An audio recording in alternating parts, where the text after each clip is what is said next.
Hey there, Variety here. Welcome to today's video in which we're going to be doing a Getting Stronger guide for Tarisland. I know many people have been asking about improving their DPS especially because many people aren't reaching the DPS requirements to clear the latest raids. So today I'm hoping that the general information that I offer in a bunch of different subjects will help you up your game just that little bit to achieve your desired results. When it comes to combat, I believe there are two wide categories. You have in combat power, so your class, your spec, knowing how to use your class, rotation, everything you do in combat. And then there's preparation power. So that would be stuff like gear, essays, inscriptions, emblems, gems, stat lines, and everything else. It is impossible for me to tell you how to play your class without doing an in-depth class guide. While I am working on them, and I do have all the characters leveled right now, it takes a lot of time to do each of the classes, and there are a lot of them. So they're going to be done over time. So for now, I've decided to do a bit of a stopgap and focus on the preparation side. So in today's video, we're going to talk about gear. We're going to talk about essays and how important they are, where they come from, how they're used. We're going to talk about, optimal stat lines and how you achieve it throughout your gear, essays, and your inscription tree. Then we're going to talk about some extra things such as, perhaps optimal way to set up your emblem tree, to have a look at how you can determine what essays that you might want, and other little tips that you may or may not know for Tarisland that I'm hoping that will help you enhance your preparation power. Okay, so let's get to it. Let's talk about stat optimization. I understand that the people that are already doing 3k plus DPS and are looking to get to 4 or 5k would already know this, but unfortunately I'm getting many questions about this, so I decided to cover this first. So if you go down here and go into your character attributes and bring up your stats here. So the stats are going to look different depending on the spec and which class you're playing. However, how it works doesn't really change. So for the paladin tank, for example, the glancing is the most important skill because it allows you to deflect damage, right? Obviously the most powerful skill for tanks, right? So you want to try to roll glancing on as much as you can get. Right now, when I use my hammer, I think I'm at about 70% glancing, so I'm getting up there. Here you have on me and cooldown. So when it says on me equals cooldown, what this means is that they're both the same stat priority. So if you think glancing, tier 1 priority, get it everywhere, right? On me and cooldown is tier 2. So you'd obviously want glancing plus on me or cooldown on your gear, right? That's ideally what you're looking for. However, what it doesn't really tell you is that you want on me or cooldown, right? So if you open up your attribute window, sorry, not your attribute window, your talent window, and you go over to the right here, ignore this talent tree because I'm just messing around with it. You'll see that cooldown here affects your cooldowns obviously for your class, but it also lowers the cooldown of the shield. Over here, on me will give you more damage reduction, right? So there's an actual effect these skills have, but there's also a secondary effect. So such as cooldown, it's going to lower your shield cooldown, which sounds great, right? Like, whoa, lower shield. But you got to think about it. Getting to 26% cooldown would mean 26% cooldown for all of your other skills as well, right? Including your big, powerful skills. So it's actually more important than you may think. But when it comes to on me gives you, at 15.6%, 4% damage reduction, which is great, right? 4% damage reduction? Heck yeah! But what you probably don't realize is that glancing, not glancing, on me, is flat damage immunity. So if you got to 15.6%, you would have 15.6% flat immunity plus the 4% on top. And this is not including all of the other buffs and stuff you're going to have in combat, right? So you need to think about what the stat primarily does, and then what it does for your talent before you're deciding which one to go. But early in the game, always focus on one. Do not go both. As you go further down the tree, it's pretty obvious what's going on. Stamina. Stamina is really straightforward because it's like, get more HP. But again, you need to really think about what it does. Stamina equals HP, right? Now, HP is great on a tank, but when you think one step further, what more does HP do? So on the tank, there are actually a couple abilities that heal for percent HP, right? Not only that, but if you look at your shield, it grants you a shield for 12% of your max HP. So the bigger your HP is, the more shield you get. And basically all of your defenses come from your shield in terms of like, shielding yourself.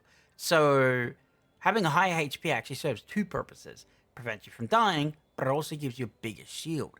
So you can't just, discard that thinking I have a high enough max HP. The next two stats you have are focus and strength. They're your two lowest. Focus gives defense, which if you see focus, you're kind of like, meh, like, whatever. If you see strength, get rid of it at all costs. You do not want this trashy stat line. Okay, so now that we've talked about that, let's go and talk about configurations. Let's talk about configurations. Now, I don't want to harp on about this too much, but I really want to stress that, especially for the healer and the tank, but changing what you take into a battle is extremely important. In Tarisland, you can't take a one single cookie cutter build and take it into all content, otherwise you're going to be mediocre at them all. So what I mean by this is, for example, if you click on this little button here, it will show you your specializations. So you can change between your other role, your PvP role. You do it really quickly, right? You can even change your equipment, your inscribed tree, and your ultimate. So for example, if you click here, it'll open your ultimate page. Click here, it'll open your inscribed page, which you can have 3 of these. And you can open your talent page, which also has 3 talent pages. It is extremely important that the emblems, the inscribed tree, the talents, and the ultimates, I cannot stress this anymore. These need to change based upon the fight. If you use the right setup, you can make a difficult fight really easy. So for example, some DPS will bring a heal. Or, some priests, or not necessarily priests, but some healers will bring some kind of dash when they don't need it, right? Just be better. And instead of taking a dash, you could bring a knockback, which could knock the ads back from the boss to stop it healing, right? It gives more time for the DPS to kill it. Depending on which ultimates you bring into the battle, you can make the battle a lot easier for your team. So when you're going into battle after you've experienced the boss, really think about which of the ultimates can enhance, what you're offering to the party. Because these are utility skills that if you're not using, you're being a mediocre player and there's no getting around it. Okay, so let's move to the next section. Let's talk about special aptitudes. So let's open up our attribute window. Now you'll see these stars on my equipment. My stars are a little bit behind because I was switching between on me and cooldown to try to do the paladin guide, which really cost me, by the way. But I am moving back towards what I want. So, special aptitudes are stars that you can get on your gear, which are extra effects, and are usually ranked between green, blue, and purple. Now, I'm not going to say that purple is always best in slot or blue is always best in slot, but it's generally a good guide, right? So when you're hunting these down, there are a couple of things to keep in mind. First off, if you look at the cape, I have a purple aptitude, right? If I have a look at it in the DPS spec, it doesn't even have a special aptitude, right? So when you get gear, make sure that you inspect it in both viewpoints so you can determine whether or not it's, something good for you or not. If it's something good, put it in the bank for a rainy day because you're probably going to use it later. Something else that's important too is that you're going to have special aptitudes that are based on certain abilities. Let me see if I can find one.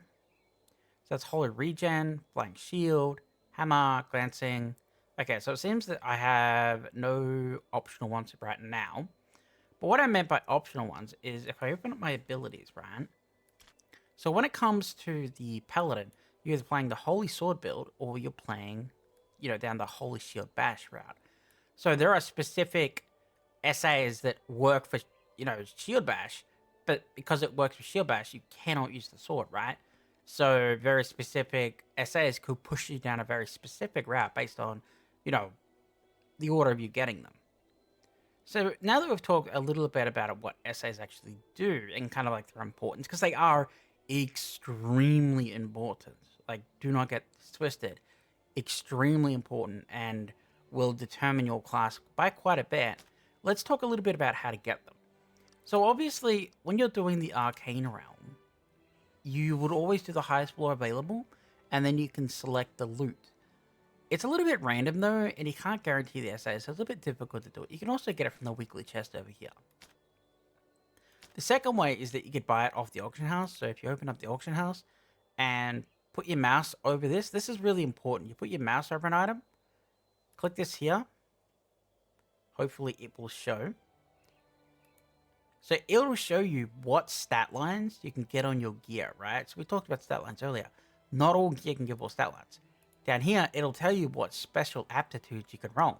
So when you buy this item and then inspect it, it's going to give you a random chance of getting one of these, right? It tells you a chance to generate, right? So that's the second way of doing it. The third way of doing it is probably what you've already been spending your points on, and that would be the dungeon shop. So the main purpose of the dungeon shop isn't actually to give you gear. It's to get gear with better stat lines and to get better SAs.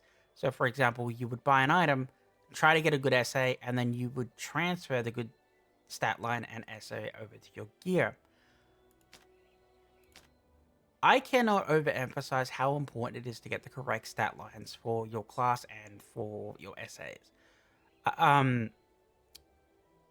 You are straight up just way weaker with the incorrect stat lines. Even if you have all the same gear, the exact same gear, if you don't have the correct stat lines and the correct SAs, I would easily say that you're 25% weaker, easily, because you're just not playing your character correctly. So the stats on your gear are actually the important part rather than the gear itself that you've got. Okay, so now that we've talked about SA and stat lines, let's talk about transferring them. In this section, we're going to be talking about the workshop.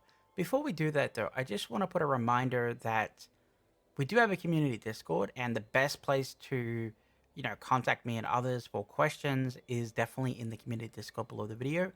Also, there is a spreadsheet with all of this information below the video. If you don't understand something, if you forgot something, it's a good idea to go and check out the spreadsheet and just give it a scroll through. I've taken a lot of images and I've taken a lot of time to write it out to help you understand what I'm talking about as best as possible. So please do use that resource because I do put a lot of effort into it. Okay, so let's go down here and open up the workshop. So the workshop comes in 3 different sections. So in here, you're going to be putting in your gems. A cute little tip is that, for example, remember those stat lines? Let's open them back up. Remember how strength is really bad and I don't want it? Well, these red gems actually give me strength, right? I don't need these. I can completely skip them altogether.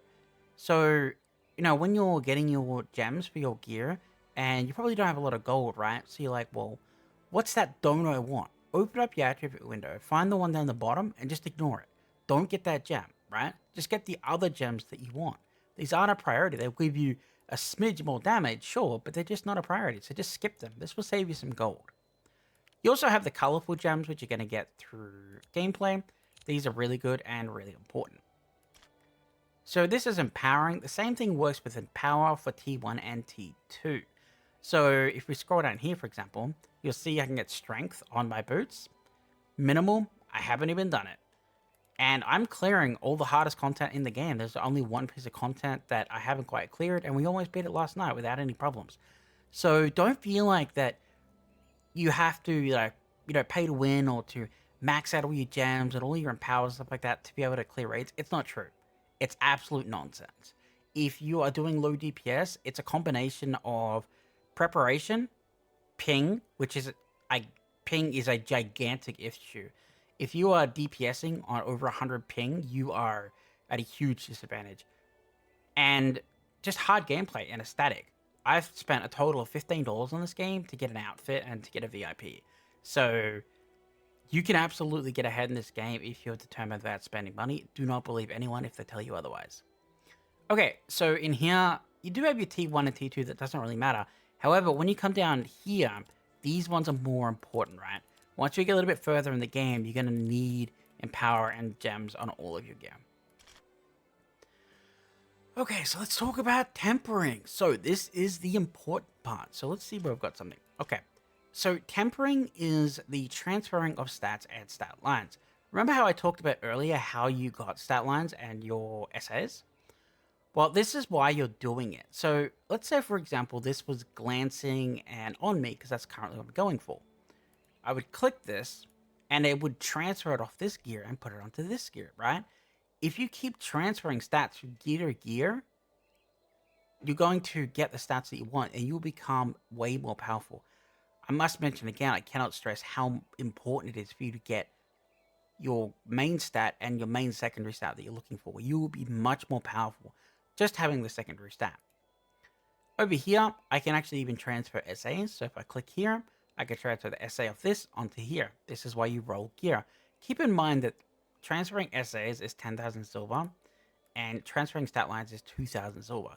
So transferring essays is extremely expensive and you will run out of silver very quickly.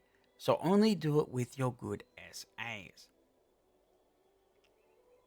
Okay, keep in mind that essays, you need to check out the window down here. So before we talked about the stat lines, there are a couple of things you can see in the raid window, right? So the raid window, if we go in here, we can see attributes. This is the general guide of what you're looking for to beat a boss. It's not exact and the stats are a bit high, but you can look at this information to help you determine if you're really lacking something for a fight, right? It's really important. But the secondary thing is if you put your mouse over this, you can look at things. So for example, a rare attribute guaranteed, 3% glancing effect on your armor set, right? And then your special aptitude. You'll see here, the special aptitude is plus 24. Mine is plus 12. The reason that is because I transferred mine from a level 90 weapon. So the higher eye level weapons do give you more powerful effects, right? So you're going to have to keep getting essays from the current tier. So when you get up to level 100, you're going to be at level 100 gear, I think for 10 to 20-ish days. But then once we hit the next tier of content, you're going to get to 110 and you're going to have to reroll and try to get all your best in slot essays and stats all over again for your epic tier content. Okay, so now that you know kind of what stats to looking for, you know about your essays, and you know about transferring, you should have no problem knowing what stats you're lacking, how to get there, and how to transfer your stuff around. So the next thing I want to talk about is the inscription tree. The good old inscription tree. So I get a lot of questions about this from people that don't really understand, how it works, and they are making quite a few mistakes. So today I'm going to give you some general information to put you in the correct direction. So, first things first, my inscription level is currently 48. My inscription level is level 44. I'm unable to rate because I'm 4 inscription levels behind you. Nonsense. Absolute nonsense. Is inscribed energy important? Yes. If you're a couple levels down, can you still raid? Absolutely. Anyone telling you otherwise is a min-maxer and, quite frankly, not someone you should be listening to. Okay, so here are a couple of important things. When you first unlock a stat, so for example, let's take this out here. You'll notice here that I get plus 52 stamina, right? If I put a second point in, I get plus 79. So the first one was worth 52, and the second one was only worth, like 17? So it's very important to note that the first time you put a point into a node, you get way more bang for your buck, right? That's why many people spread across the board pretty quickly to get as many stats as possible. In theory, this works to a point. So grabbing a bunch of different nodes is good because it'll give you stat lines. However, once you probably get to about 30 inscription maybe, you want to start focusing on what you actually need. So for example, your red one will change based upon what class you're playing. So it'll be combo, crit, or glancing, right? So while the stat may change, the inscription tree, all in all, stays the same for all of the classes. So this information will apply to you. So you'll see here that you have your cooldown, your specialization, and your on me. So this is kind of your first break-off point. So remember how I said earlier that you need to pick one stat line? So for me, it's on me or cooldown. This is kind of where that starts. So you pick a tree and you go down it.